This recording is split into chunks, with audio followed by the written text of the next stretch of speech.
O'zbekiston!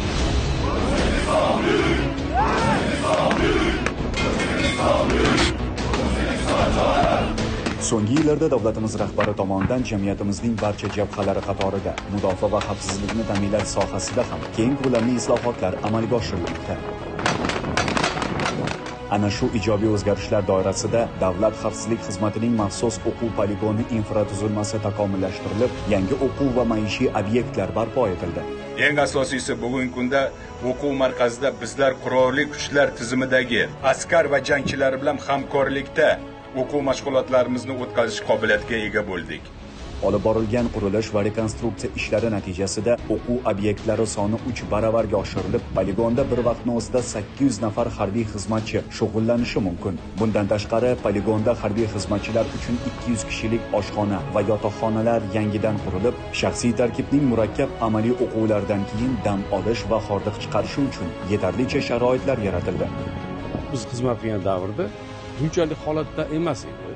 Hozirgisi haqiqatdan ham juda zamonaviy, haqiqiy jangga yaqin holatda harbiy xizmatchilarni tayinlangan o'quv nuqtalari bor, dunyo standartlariga javob beradigan holatga keltirishibdi. Juda ham xursand bo'lib, ko'rib hayron qolamiz.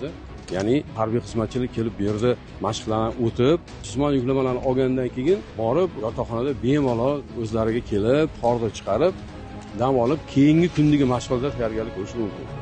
Imkoniyatlar juda ham yaxshi chiroyli yaratadi.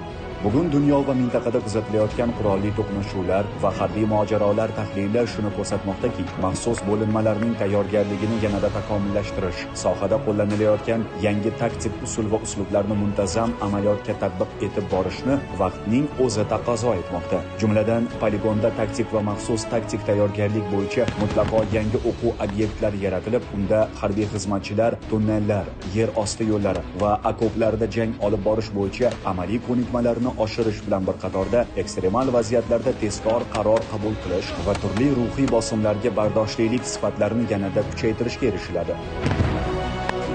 Dronodrom o'quv joyida esa turli rusumdagi uchuvchisiz uchish apparatlarini real sharoit va vaziyatdan kelib chiqqan holda samarali qo'llash hamda undan himoyalanish bo'yicha mashg'ulotlar tashkil etiladi.